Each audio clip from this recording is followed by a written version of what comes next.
감사합니다. 성경 말씀을 읽겠습니다. 사도행전 제12장입니다.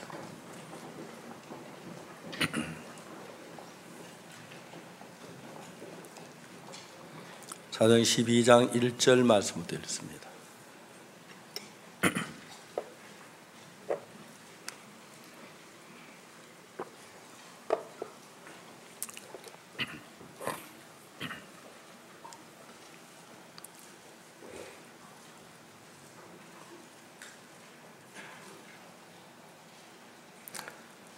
하셨으면 사도행전 12장 1절부터 제가 했습니다. 그때 헤롯 왕이 손을 들어 교회 중 몇 사람을 해하려 하여 요한의 형제 야고보를 칼로 죽이니 유대인들이 이를 기뻐하는 것을 보고 베드로도 잡으려 할세 때는 무교절이라. 다음에 옥에 가도 군사 내식인 내 배에 맡겨 지키고 열줄 후에 백성 앞에 끌어내고자 하더라. 이에 베드로는 옥에 갇혔고 교회는 그를 위해 간절히 하나님께 빌더라. 헤롯이 잡아내려고 하는 그 전날 밤에 베드로 두 군사 틈에서 두세 사람 매어 누워 자는데 파수꾼들이 문 밖에서 옥을 지키더니 호련히 주의 사자 곁에 서매 옥중에 광채가 조용하며 또 베드로 옆구리를 쳐 깨고 가로되 급히 일어나라 하니 쇠사슬이 그 손에서 벗어지더라. 천사가 가로되 띠를 띠고 신을 들매라 하거늘 베드로 그대로 하니 천사 또 가로되 겉옷을 입고 따라오라 한데 베드로가 나와서 따라갈새 천사가 하는 것이 참인 줄 알지 못하고 환상을 보는가 하니라. 이에 첫째와 둘째 파수를 지나 성으로 통하는 쇠문에 이르니 문이 절로 열리는지라. 나와 한 거리를 지나며 천사가 곧 떠나더라. 이에 베드로가 정신이 나서 가로되 내가 이제야 참으로 주께 그의 천사를 보내어 나를 헤롯 유다 백성의 모든 기대에서 분하게 하신 줄 알겠노라 하여 깨닫고 마가라 하는 요한의 어머니 마리아의 집에 가니 여러 사람이 모여 기도하더라. 베드로가 대문을 두드리는데 로데라는 계집아이가 영접하러 나왔다가 베드로 원숭인지 알고 기뻐하여 문을 미처 열지 못하고 달려들어가 말하되 베드로가 대문 밖에 섰더라 하니 저희가 말하되 네가 미쳤다 하나 계집아이는 힘써 말하되 참 말이라 하니 저희가 말하되 그러면 그의 천사라 하더라. 베드로 문 두들기를 그치지 아니하니 저희가 문을 열어 베드로를 보고 놀라는지라. 베드로가 저희에게 손짓하여 종용하게 하고 주께 자기를 이끌어 옥에 나오게 하던 일을 말하고 또 야고보 형제들에게 이 말을 전하라 하고 떠나 다른 곳으로 가니라.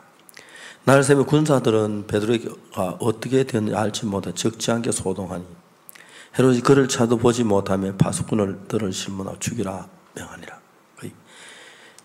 헤롯이 유대를 떠나 가이사랴로 내려가서 거하니라. 거기까지 읽었습니다. 한 번은 제가 나완자촌에 가서 집회를 한번 했습니다. 나완자촌 교회 목사님들은 많이 지냈는데 어느 날 목사님들이 저를 보고 목사님 한번 보면 우리 밀양에 한번 가자고 그러자고 그랬어요. 집회하는데 저도 집회 참석하러 갔는데 나완자 목사님들이 저를 강사로 세우고 싶은데 나완자들을 하고 이제 다른 교회 다니니까 세울 수가 없어가지고 이제 연극을 꾸민 거예요. 첫날 저에 강사 목사님이 이제 올라와서 이제 말씀을 전할 줄 저는 아래 앉아 있었는데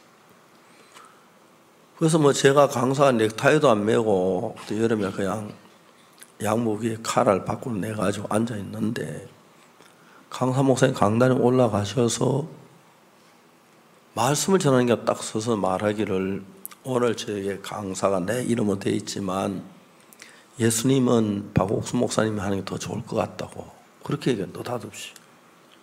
그래 박옥수 목사님 모셔도 저는 이제 앉아있다 깜짝 놀랐어요. 그 목사님대로 제가 안 올라갈 수 없어요. 넥타이도 안 메고 가서 이렇게 말씀을 전했어요. 이제 본교회 목사님이 여러 가지 이제 기도원인데 바빠가 막 왔다 갔다 하다가 늦게 이제 돌아왔는데 강사 목사님 와서 낯선 사람이 있었으니까 막 기가 막힌 거예요. 그러다 강대사에 가면 넥타이를 안 메고 여기는 장로에서 강대상에 넥타이 한 명 올라오면 큰일 나는 모양이더라고요. 그래가지고 이분이 뭐 깜짝 놀랐어요. 설교를 마치고 제 숙소에 있는 그 목사님 찾아왔어요. 왜 넥타이 안 메고 올라갔냐고. 목사님 죄송합니다. 전 제가 말씀 전할 줄 몰랐습니다. 그래서 강상 목사님 날 보고 오라고 해서 갑자기 넥타이 먹고 하기만 그냥 올라왔는데 죄송합니다 그랬더니 이 목사님이 계속 그걸 따지고 묻는 거예요. 제가 짜증이 나서 무슨 목사 이렇게 말을 뭐하러 듣냐고. 내가 말씀 전하고 하는데 넥타이 사러 가야 하느냐고. 물론 방이 있긴 하지만 좀 이해하라고. 하여튼 그날은 막 이상하게 그냥 막 그래가지고 좀 분위기가 상당히 나빠졌어요. 그 다음 시간에 혹시 또 그렇게 하는지 몰라서 넥타이 메고 갔어요. 목사님 다 짰더라고요. 그 다음 강성 목사님 오늘도 박옥순 목사님 설교한 더 좋겠다. 저 올라왔어요. 본교 뭐 굉장히 바빴던 그날도 없었어요. 제가 이제 넥타이 딱 메고. 그래서 장로회 갈 때 넥타이가 상당히 중요하다는 걸 그때 알았어요. 근데 이제 한 중간쯤 설교하는 그분이 와서 앉았는 거예요. 그 목사님이. 그래서 제 이야기를 듣고 있길래 그냥 말씀을 전했어요. 설교하다가 빨리 일어나시더라고요. 막 밖으로 뛰어나가요. 그냥 자기 그 동네에 그 이제 목회자 모임인데 집사님 장로를 다 불러왔어요. 하나님의 성령이 역사하고 있다고. 그 교우분들이 거의 다 그날 구원을 받았어요.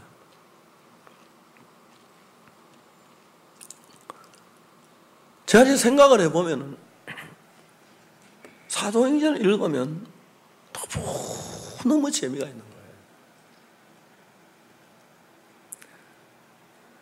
사도행전 12장에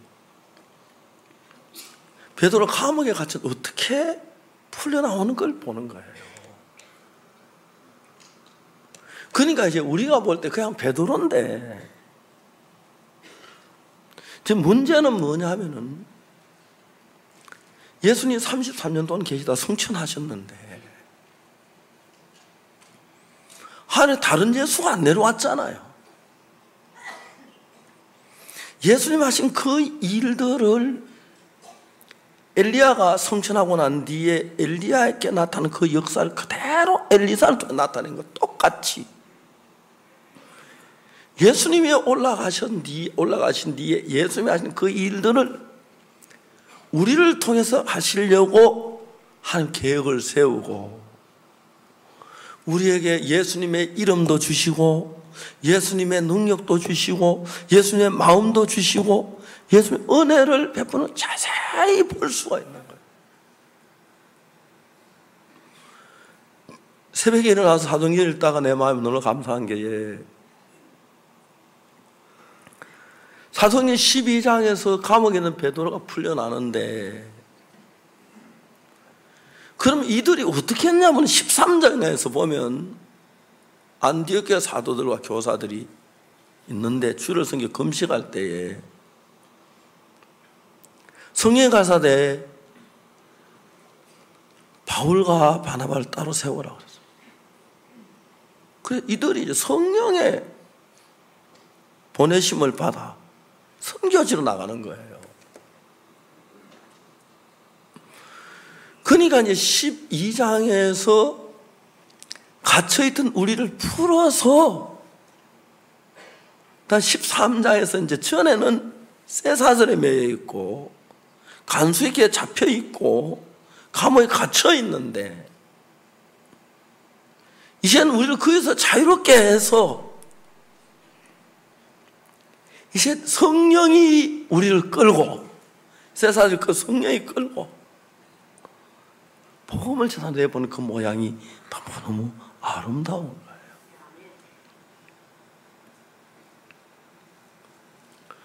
삶을 살다 보니 내가 한 가지 느낄 수 있는 게 뭐냐면은 1962년 제가 구원을 받을 때 난 보험전도자한테는 상상도 해본 적이 없었어요. 난 한 번도 그렇게 생각해 본 적이 없었어요. 그 전에 내가 얽매있던 죄에서 얼마 죄 때문에 고통하고 매일 새벽 울면서 죄 용서해 달라고 기도하고 그 죄에서 확 벗어나게 하시더라. 한 2년 동안 사는 동안에 내가 예수님을 알기 전에 얽매있던 모든 걸 다 풀어주는 거예요.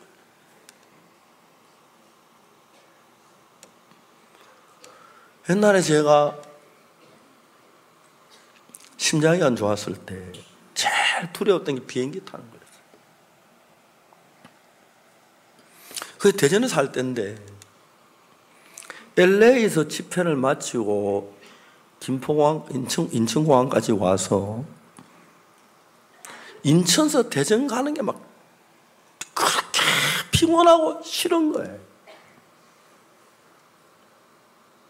하여튼 인천서 대전까지 한 2시간 정도 되는데 얼마나 힘들고 고통스러운지.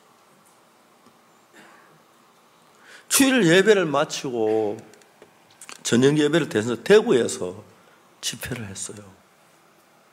대구 예배 마치고 대전까지 1시간 좀 남짓하는 시간인데 고속도로 차를 타고 그렇게 피곤한 거예요. 꾸벅꾸벅 졸고.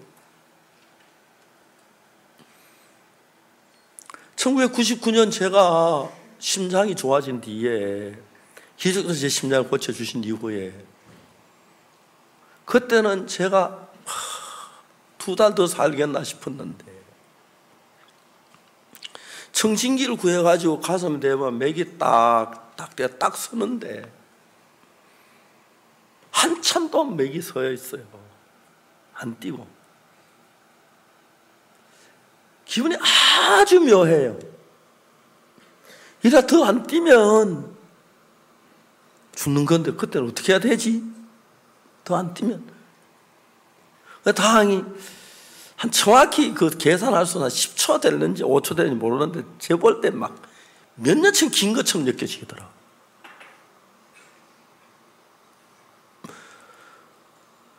근데 그 1999년도에 대전에 우리가 선교센터 짓는데 2층 그 뭡니까 발판 위에 한번 올라갔다가 막 어지러서 막 그 자리에 주저앉았거든. 심장이 많이 안 좋아. 그 이제 나중에 그 7층 거기 발판 위에 있는 인부들을 쳐다보면서 막 가슴이 너무 뛰어서 눈을 감고 그랬어.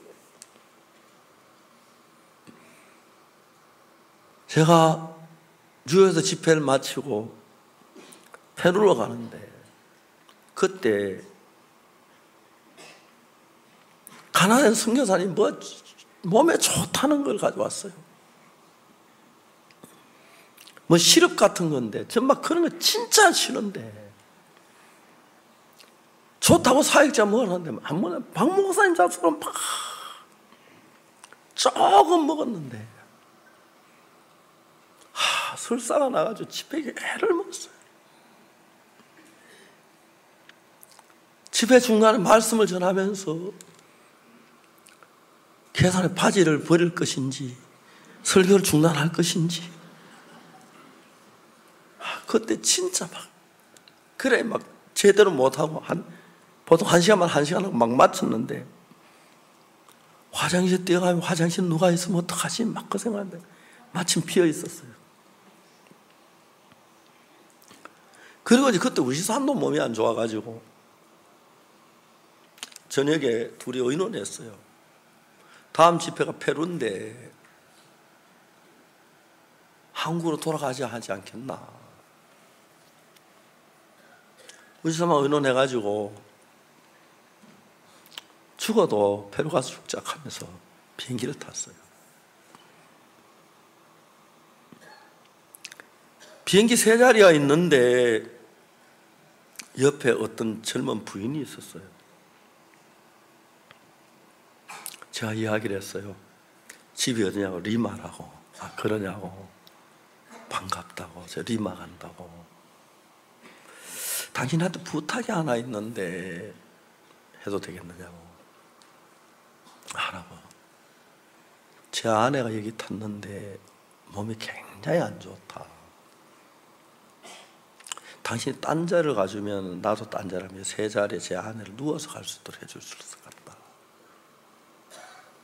그 부인이 그걸 뭐 어렵게 하냐고. 하면 문제 안 된다고 옆자리 가고 제 아내를 새 자리에 누워 가라고 해줬어요.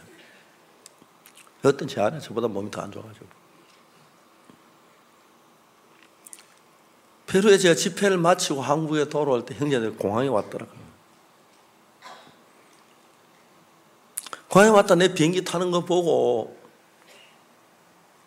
형제 돌아가면서 형제 자 박옥수 목사에게 마지막에 다 그랬더라. 99년도인데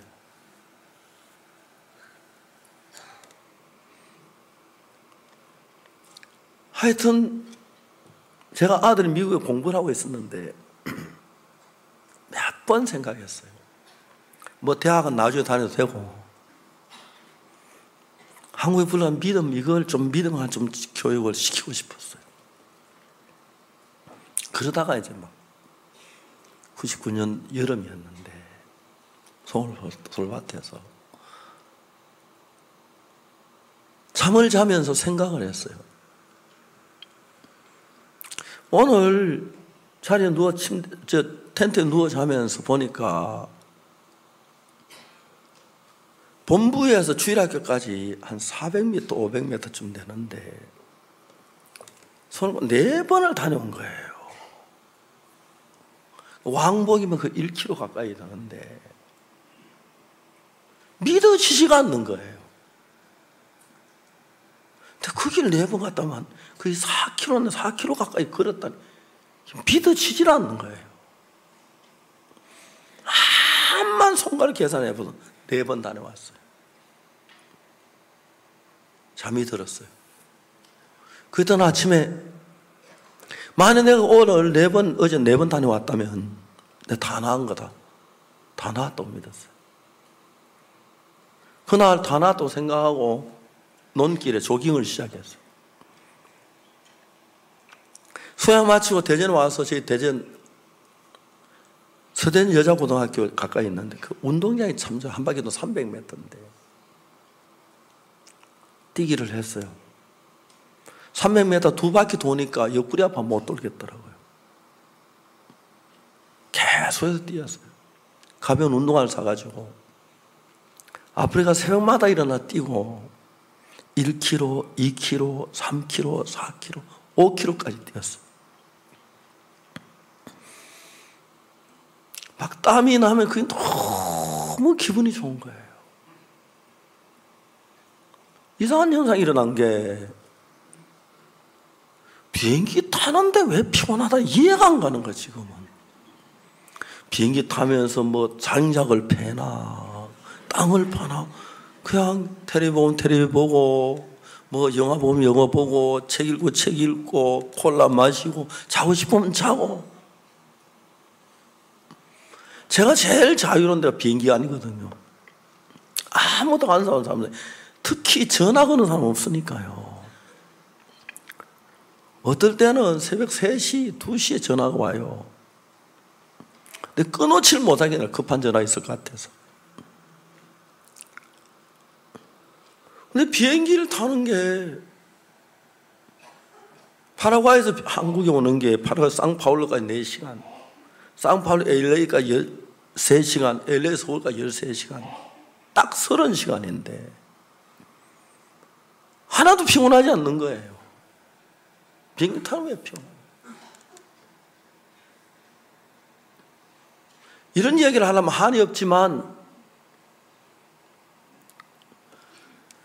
내가 불편한 모든 하나님 다 베드로가 옥에 갇혔고 쇠사슬에 묶여 있고 간수가 지키고 있고 철문이 있고 2번째, 3번째 철문이 있는데 거기서 베드로를 자유롭게 다 벗겨준 거예요. 그리고 난 뒤에 하나님 뭐라고 말하자면은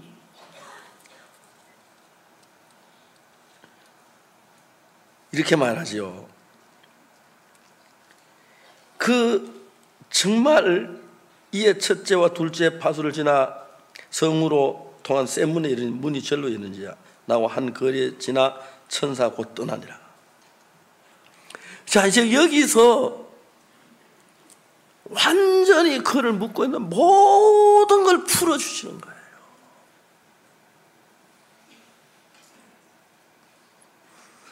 내가 나를 묶고 있는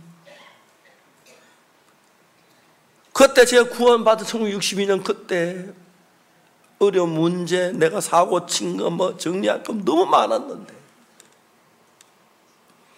딱 2년 사이에 그거 다 풀어지는 거예요. 다 풀어지는 거예요. 그리고 내가 하나님을 하게 하신다. 한번 대덕 수양관 공사하는데 형제들이 몇 명 일하다가 너무 태만하게 해서 형제 불렀어요. 야, 너희 형제들 생각해봐라. 하나님이 일하라고 자유 줬는데 그 태만해서 되겠나? 안 그러면 내가 병원에 누워 있을 수도 있고 뭐 정말 어떤 고민 속에 빠질 수도 있고 그런데 하나님 다 풀어주셨는데 사도행전 12장에 다 푼 뒤에 13장에 보니까 세상에 우리를 묶고 있는 모든 줄을 풀어 율법에서부터 죄에서부터 뭐 종교에 다 풀어주시고 이제 예수님 대신에 우리를 써서 하나님 일을 하게 하시려고 하신다.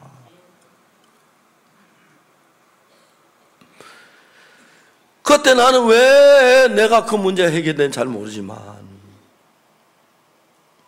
그때 내가 나를 묶고도 여러 가지 어려움이 너무너무 많았는데 뭐 나를 묶는 게 없는 거예요. 주님이 다 풀어주셨어요. 12장에서 베드로가 오게 갇혔는데 쇠사슬에 묶여 있고 또 고랑에 채워져 있고 그 다음에 감옥에 갇혀 있고 몇 겹겹이 가다 놓고 그 다음에 간수들이 있고 그게 뭐 간수가 100명이든 10,000명이든 감옥문이 두껍든 얇든 열쇠가 있든 없든 하나님이 풀어주시니까 베드로 걸어서 나오더라고요. 그러고 난 뒤에 13장에 보면 그 다음 이야기가 뭐냐면 안디옥 교회 교사들과 사도들이 주를 섬겨 금식할 때에 성령이 바나바 바울을 따로 세워라 해서 바나바 따로 세워서 보내는데 세상에 다 풀어놓고 이제 예수님께 매여서 예수님이 나를 끌고 다니시면서 예수님 당신이 세상에 하실 일들을 하시고 죄를 사는 일에 마쳐 올라가셨는데 그걸 증거하는 일은 우리에게 맡기셨다.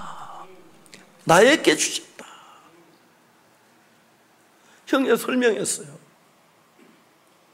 형제 일 그래 하지 말라고.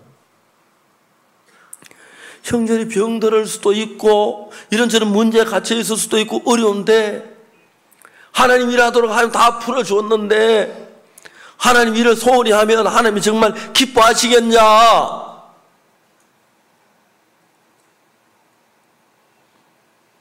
아니다. 그랬어요. 옛날에는 여러 가지로 내가 묶인 부분이 많았는데 다 풀어주셔서 자유롭게 복음을 전하게 하시는 거예요. 칸타다를 하면서 기빈들과 시간 어떤 분에게 복음 문을 띄다가 다 못 거칠 때 있고, 어떤 사람에게는 뭐 그냥 우리 선교 이야기만 하고 또 우리 이야기만 하다, 그러다 이제 어떤 사람께 하나님 길을 여셔서 복음을 전하고.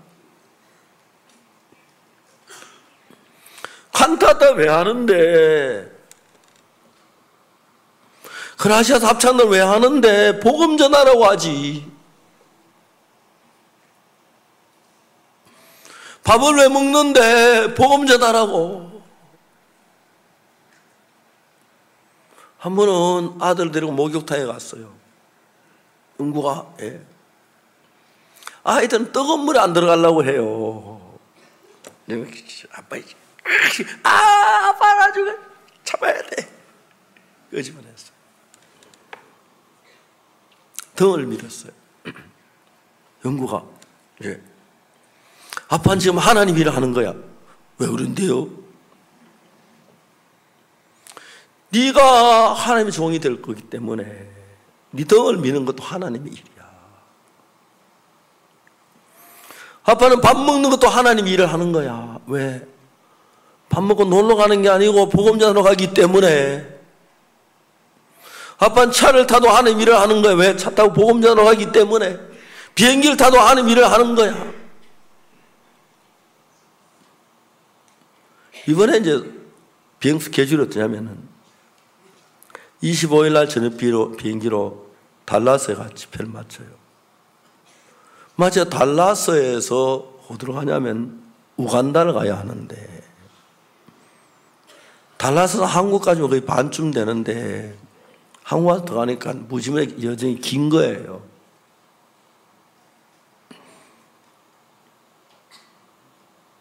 아마 한 24시간 가까이 달라가지 않는 시간이 걸리는 비행기 타는데 하나도 그만 나는 거예요. 비행기 타는 그 어려움에서 자유를 주고, 심장이 약한 데서 자유를 주고, 모든 하나님이 할 수 있는 모든 조건을 갖추어 놓고, 영광스럽게도 예수님 십자가에 못 박혀 죽으시고 사흘 만에 부활하신 뒤에 예수님 집체 다니면서 내가 십자가에 못 박혀 죽었다 봐라, 못 자고 봐라, 창자고 봐라, 그래 너희 죄 다 사했다. 주님이 하시려고 했는데 거기까지만 주님 하시고 주님 올라가시고 우리를 통해서 예수님이 해야 할 그 일을 맡기신 거예요. 그래 그 일을 할 수 있도록 우리 얽매여 있는 모든 것에서 우리를 풀어서 자유롭게 하시고 복되게 하시고 영광스럽게 하신 걸 생각하면 얼마나 감사한지 말로 다 할 수 없어요. 그 지긋지긋한 죄에서 우리를 풀어주셨습니다. 내 죄가 사해졌다. 내가 눈같이 희게 됐어. 흰 눈보다 더 희게 됐다고 성경이. 내가 죄가 씻어졌다. 내가 의롭게 됐다. 내가 거룩해. 내가 깨끗해. 죄가 하나도 없어. 다 씻어주셨어. 이야기를 하라고 하죠. 얼마나 감사한지. 그 일을 하도록 모든 것을 풀어주신 거예요. 성경이 이렇게 하시는구나. 베드로, 너 예수님 올라가신 뒤에 베드로가 시험 들어갈 일 바다에 고기 잡으러 가는 예수님 찾아가서 요한의 아들 시몬, 네가 나를 더 사랑하냐? 다른 사람은 나를 더 사랑하냐? 예, 주님이 아십니다. 그러니까 내 양을 치라. 내 양을 먹이라. 그 양떼들이 자라 하나님을 찬송하고 복음을 전하고 하나님 일을 하게 하시려고. 베드로는 내가 뭔데 그리라 합니까? 사탄은 보험을 하지 못하도록 많은 걸 메고, 예수님은 많은 걸 푸시고, 매는 사탄보다 푸는 예수의 능력이 더 커서 예수님이 풀면 풀 수 없는 매듭은 아무것도 없도록 우리 인생 속에 만들어 놓았습니다.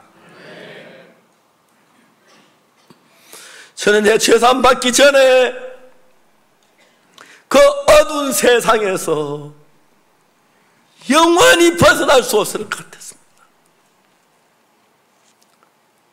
내가 정말 죄에서 자유를 얻었다. 내 죄가 흰 눈처럼 씻어졌다. 양털처럼 휘어졌다. 그건 성경에서만 볼 수 있는 이야기지.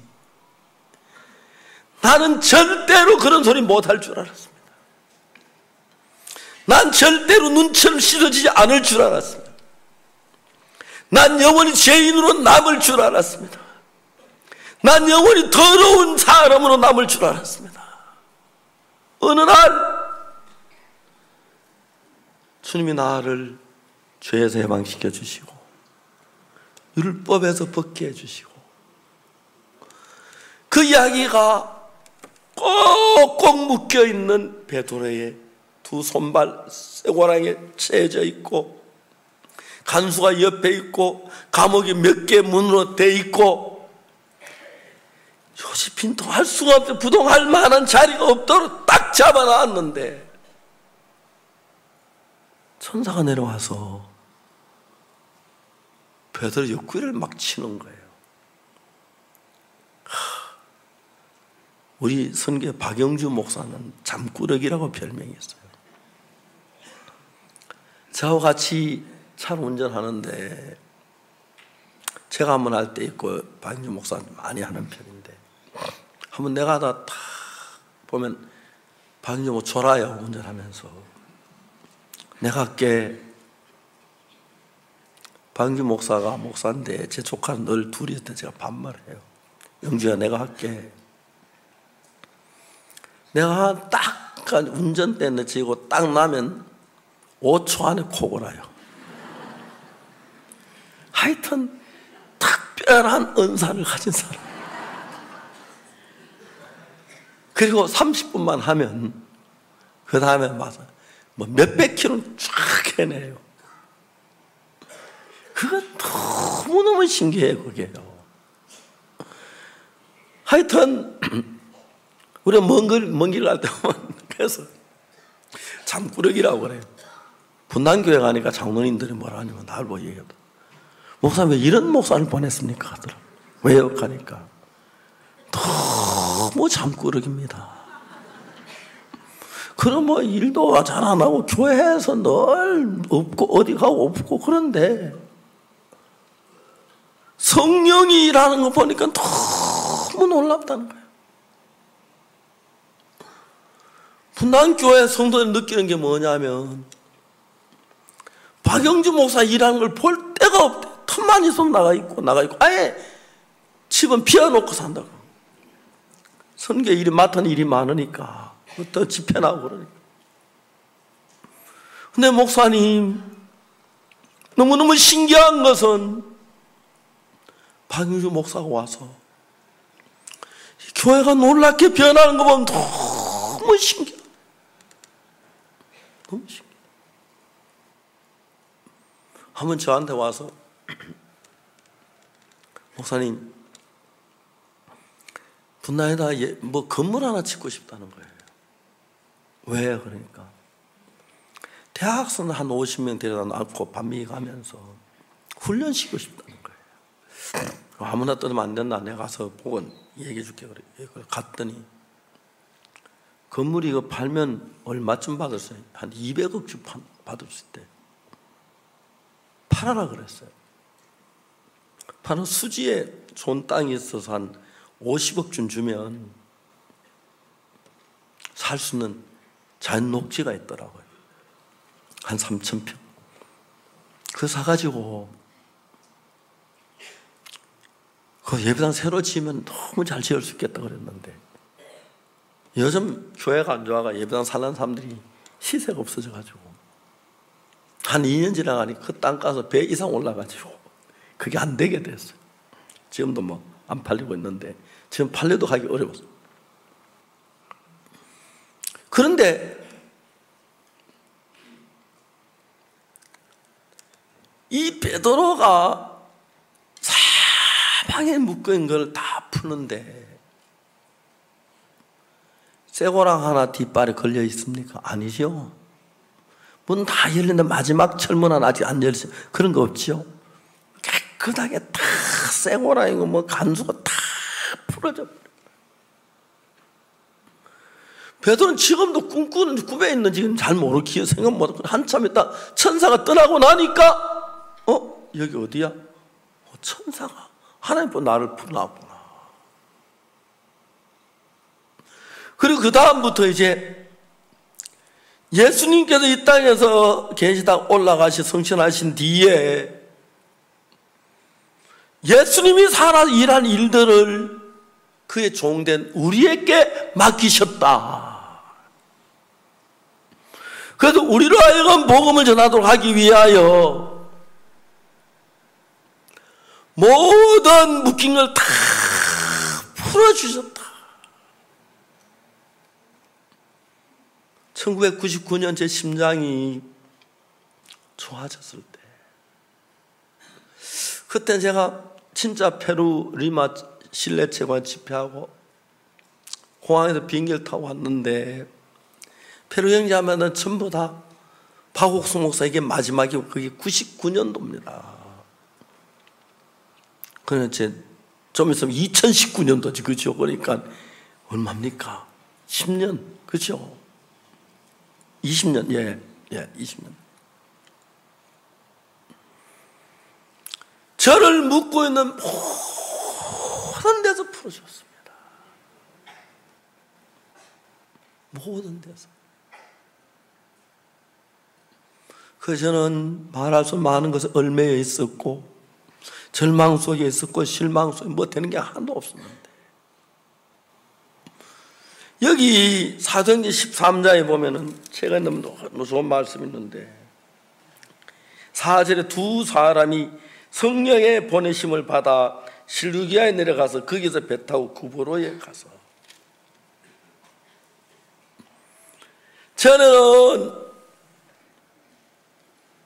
감옥에 있는 간수들의 묶은 쇠 줄에 끌려다녔는데 이제는 하나님의 성령이 다른 모든 데서 자유를 주고 내가 끄는 대로 가. 알았어. 성령의 이끌림을 받아서 성령의 보내심을 받아서 저는 죄를 짓고 악속에 살았는데 사랑하는 우리 주 예수 그리스도가 하신 그 귀한 일은 정말 죄만 짓고 악을 지은 우리를 통해서 그 일을 이루시려고 우리를 죄에서 자유케 하셨고 모든 데서 참 자유를 주셨습니다. 우리가 복음을 향해 달려가는데 우리를 묶어둘 만한 아무 줄이 없습니다. 예수 그리스도가 풀어주셨어요. 우리는 앞으로 계속해서 우리가 집회를 하면 우리 선교사에 나가서 복음을 전하고 해서 2017년 3월 달부터 지금까지 2년 채 안 되는데 6만 명, 7만 명의 목회자들이 죄사함을 받았습니다. 이제 그들을 이번 뭐 그쪽에서 이제 우리 나라가 난리 나요. 우리 나라는 소리 듣고 막 교회마다 성명서를 내는 거예요. 기쁜 소식 선교회 단이 아니다. 우리 기쁜 소식 선교 교류한다. 이게 일반 보통 목사가 아니고 수백 개의 교회를 가진 큰 비숍 목사들이 사인을 하고 그래요. 뭐 그게 벌써 사인이 몇 장이나 들어왔어요.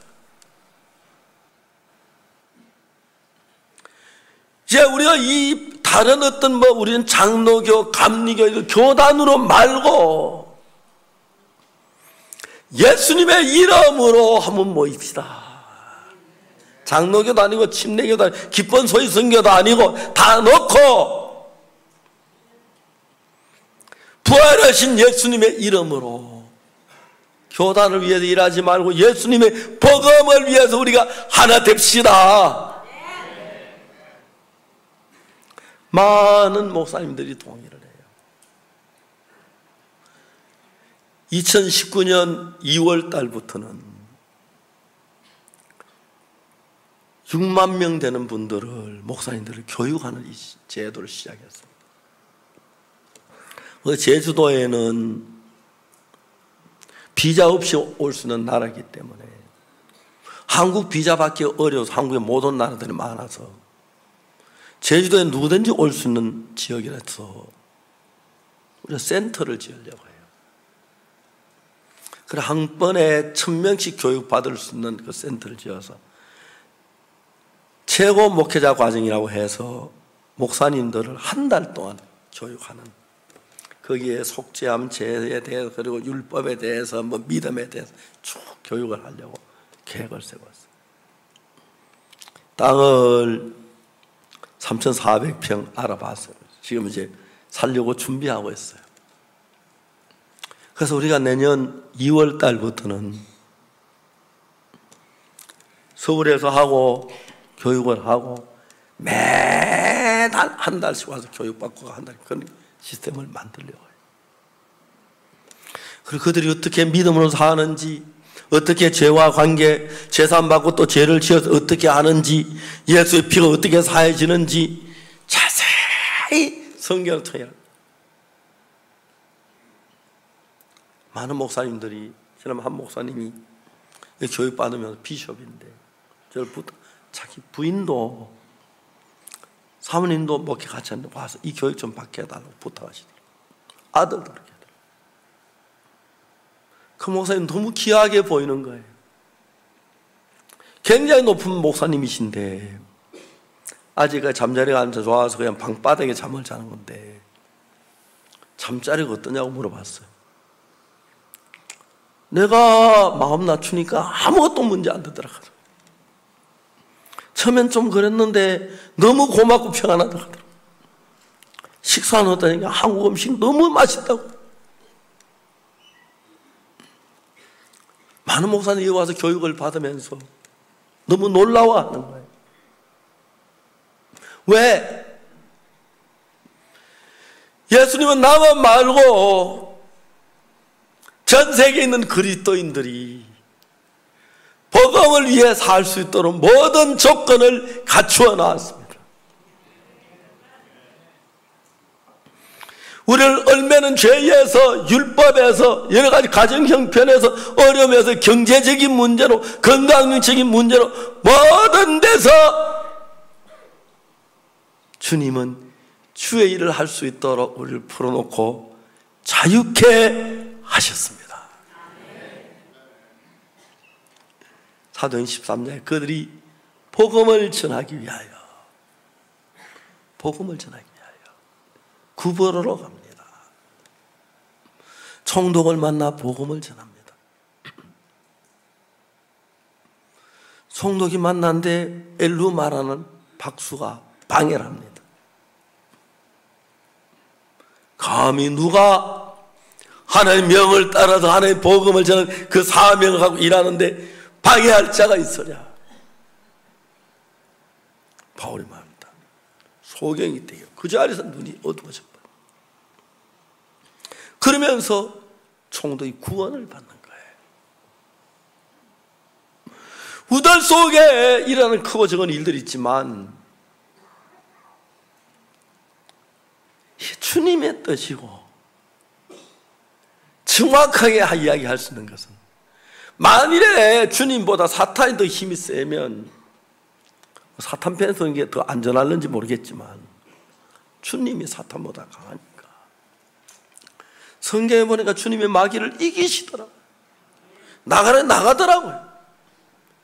꼼짝 못하더라고요. 내가 그 예수님의 이름으로 서 있기 때문에 우리가 증거하는 것을 방해하는 것처럼 보이고 정말 대적하는 것처럼 보이지만 우리가 하는 이 복음을 막을 사람이 아무도 없다는 사실입니다. 얼마나 놀라운지 모릅니다. 현재 저들이 전세가 집회하면서 요즘 우리 선교사님, 우리 목사님 나가면 옛날엔 저만 그랬는데 뭐 다 장관들 만나고 김기성 목사는 케냐에만 수많은 교도소다 신학교를 만들어 놨어요. 그 교도소의 신학교 너무 좋은 거예요. 교도 사람 아무것도 하는 길 없잖아요. 밥만 먹고 얼마나 지루하겠어요. 성경 공부를 하고 목사님들 가서 이제 돌아가면서 말씀을 전하고 복음을 전하고 교도도 마치고 신학교 딱 졸업하고 목사가 돼서 김기성 목사 그러지 않았습니까? 김기성 목사 교도소에 나와서 바로 아버지 집도 안 찾아 바로 우리 교회 찾아왔어요. 1년 동안 저희 교회에 있었어요. 빈 방에서 거기 있으라 그랬는데 이분이 17년 동안 교도소 안에 있다가 석 달 뒤에 나오는데 석 달 전에 아버지께 편지 썼어요. 존경하는 아버지께야 불효자식 이제 3개월 후에 나갑니다. 그때 가서 아버지 앞에 큰 절을 올리겠습니다. 친구들의 편 내가 3개월에 나간다 만나자 생각을 해봤어요. 내가 3개월의 교도 17년 만에 자유몸이 되는데 어떻게 살까? 이번에 교도소 안에 있으면서 죄 사함 받고 난 성령의 소리 남이 안 가진 지혜를 준 거예요. 교도소 안에서 죄 짓는 사람 아무도 없어요. 교도소에 살인도 못하고 도둑질도 못하고 그 안에 무슨 죄를 짓습니까? 강간도 못 아무것도 못해요. 17년 동안 죄를 한 번도 안 지었으니까 자기는 죄 안 지고 깨끗하게 씻어졌다고 믿어요. 교도소에 범죄할 수 없는 환경이 있어 그렇지 나오면. 그런데 그래서 기독교, 불교, 캐토릭 지도자, 새 종교 지도자들은 얼마나 선한지 천사같이 선하더라고요. 그 사람들이 교도 모든 걸 희생하고 일하는 사람들인데 저렇게 선할 수가 있는가 싶은데 그 사람들 나갈 때마다 수고했다고 이제 다시 안 도는 거라 그러는데 그 사람 교도소 안에는 17년, 20년 죄를 안 지어 나가면 6개월 만에 돌아온 사람이 있는 거예요. 어떤 사람은 석 달 만에 돌아오고 좀 더 빠른 사람은 한 달 만에 돌아오고 월요일 갔다 토요일 날 돌아오고 다 그러는 거예요. 그러면 나는 나 틀림없이 저렇게 돌아오겠구나. 다른 사람 아무도 생각하지 못한 생각 이분이 했어요. 성령의 지혜로 하나님이 계시를 해서 똑같이 성경을 읽어도 죄인이라고 하는 사실밖에 볼 줄 모르는 사람이 있고 어렵다는 사실 보는 사람 그거 다른 거예요. 내가 다시 교도소에 가겠구나. 내 남은 인생 교도소 한평생 살겠구나. 너무 안 됐다. 너무 고통스럽다. 어떻게 여기서 벗어나지? 하나님이 지혜를 줬어요. 성령의 인도. 나를 지도할 지도자가 있으면 좋겠구나. 싸움하고 나쁜 짓 하는데 지도자 많은데 형 동생 있는데 영적으로 이끌 사람 아무도 없는 거예요. 몇 날 고민하다가 제3책을 읽고 제3 받았기 때문에 내 생각이 나요. 저한테 편지를 썼어요. 목사님, 제가 이런 사람인데 나가면 범죄에 빠질 것 같은데 목사님 가면 받아주시겠습니까? 오라고 편지를 했어요. 다시 아버지한테 편지. 아버지, 제가 나와서 아버지 앞에 인사를 드리려고 하는데 나를 새롭게 이끌어줄 목사님께서 그 목사님 이끌림 받아서 안 그러면 다시 죄에 빠질 수가 있습니다. 그래서 그렇게 하기로 했습니다. 아버지가 답장이 왔어요. 내가 너 보고 싶지만 그런 일 같으면 안 와도 좋다. 다음에 언제 보자. 그리고 너 그 목사님 밑으로 가라. 교도소 나와 보고 싶은 사람들 그만 다 저희 교회를 찾아왔어요. 빈 방에서 거기 있으라 그랬어요. 그냥 1년 동안 했어요. 야, 내가 일주일 된 아직 교도소 안 갔네. 한 달이 된 아직 교도소 안 갔네. 석 달이 됐는데 교도소 안 간 거예요. 그 안에 교도소 안 가면 그렇게 행복. 매일 아침 비누로 변기 다 닦고 청소하고 쓰레기 분리 다 하고 아무도 시키지 않았는데 혼자 그렇게 1년 동안 행복했다 그러더라고요. 1년 마치고 내가 성교학교 돌아버렸어요. 그 좀 이렇게 그쪽 계통의 사람들은 깡아리 같은 게 있어요. 보면 성교학교 다 마치고 졸업하고 결혼을 했어요. 너무너무 행복한 삶을 살아요. 이제 나를 그 얼매인 모든 근심과 두려움과 염려와 문제에서 해방시켜 주신 것처럼 김기성 목사 하나님이 다 풀어주신 거예요. 대한민국 교도소에다 다 편지를 썼대요. 내가 이런 사람인데 교도소 가서 말씀 한번 전하게 해달라고. 다 응답이 없는데 안양교도소에서 와서 오라고 갔어요. 교도 안에 아시겠지만 교도에 있는 사람 강의하면 다 잡니다. 이해하시고 1시간 해주십시오. 이분이 교도소 안에 있는 단에 선 거예요. 전에 자기 같은 사람들.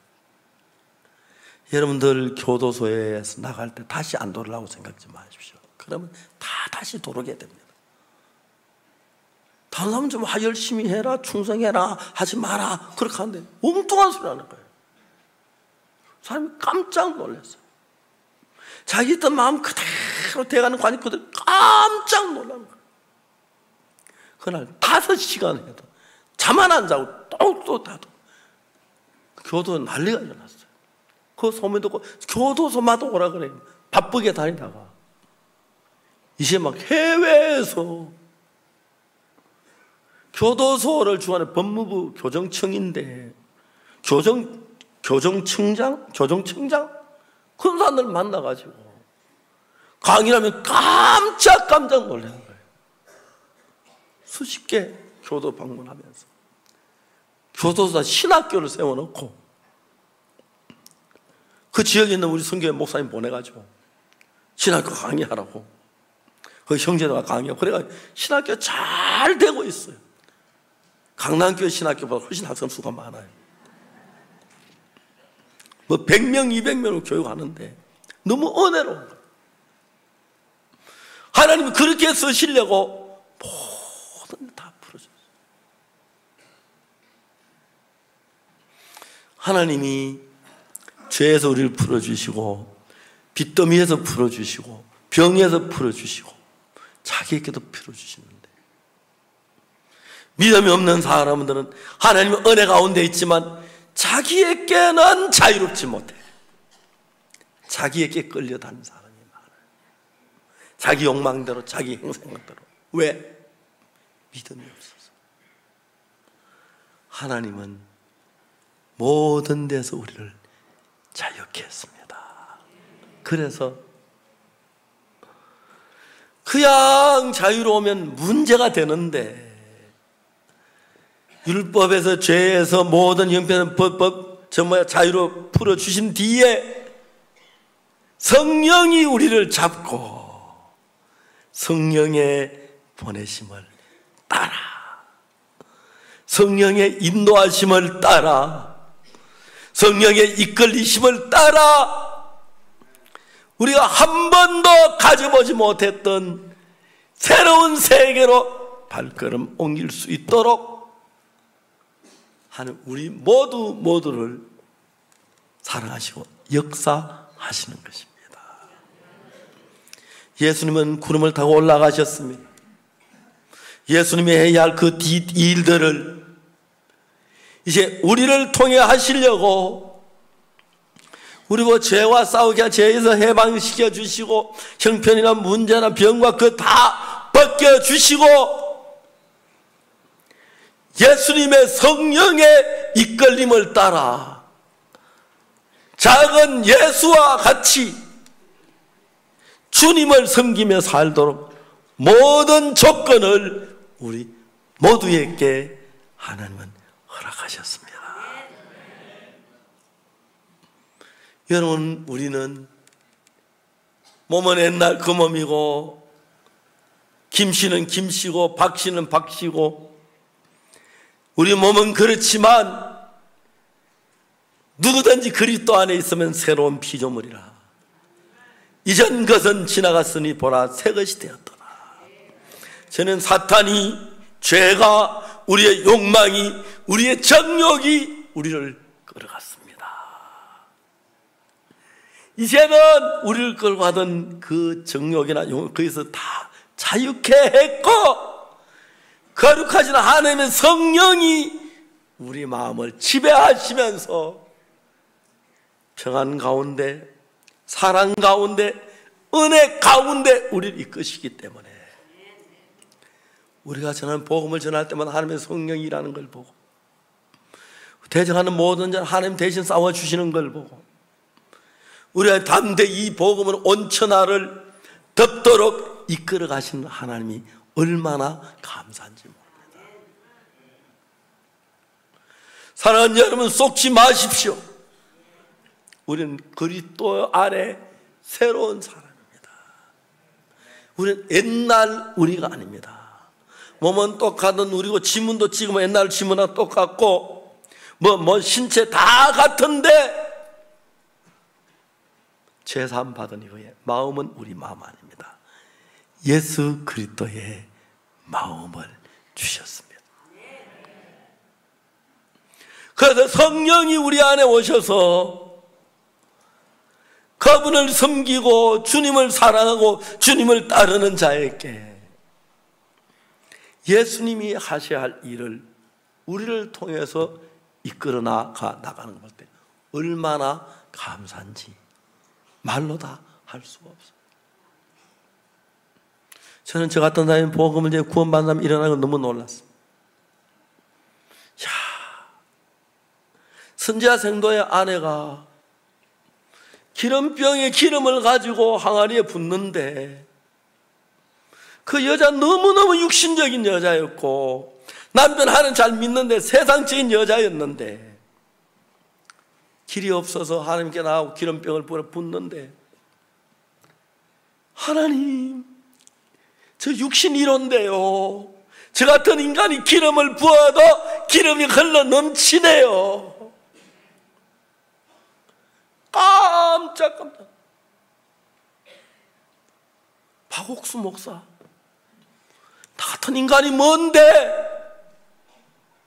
내가 복음을 죄 사함 받는 사람이라는 거예요. 이거 진짜네. 사람이 변하는 거예요. 너무너무 달라지는, 새로워지는 거예요. 얼마나 감사한지. 거룩하신 하나님, 왜 나를 구원했습니까? 왜 나를 사랑하셨습니까? 예수님 하시던 일을 예수님을 대신해서 하도록. 주님, 그러면 예수님 병자 고치면 나도 병자 고치겠습니다. 예수님 능력하면 나도 그렇게 가졌던 힘을 주셨습니다. 이제 내가 내 육신 이기지 못해 육신의 종살이 했고 내 욕망 이기지 못하고 내 정욕 이기지 못하고 그에 끌려다녔는데 주님 내 안에 살아 일하신다면 베드로를 묶어놓은 모든 쇠고랑이 풀어지고 철문이 열리고 거기서 자유를 준 것처럼 하나님의 일을 할 수 있는 자유를 우리에게 하나님은 허락하셨습니다. 그리고 예수님이 하신 그 일을 우리가 대신하기 위하여 그냥 일만 하러 한 것이 아니라 성령이 함께 계시면서 예수님을 이끄셨던 것처럼 우리를 이끌어서 하나님의 일을 능히 감당하기에 부족함이 없는 모든 것을 갖추어 놓고 일을 하게 하시기 너무 감사합니다. 이제 사랑하는 여러분, 우리 자신 바라보지 맙시다. 우리는 연약한 게 사실이고 부족한 게 사실입니다.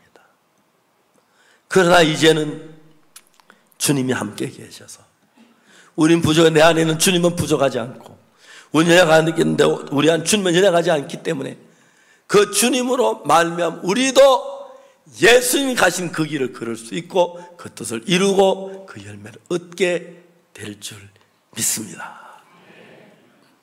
그 하나님을 의지하면서 그 하나님의 뜻을 따라 사는 우리 되기를 바랍니다.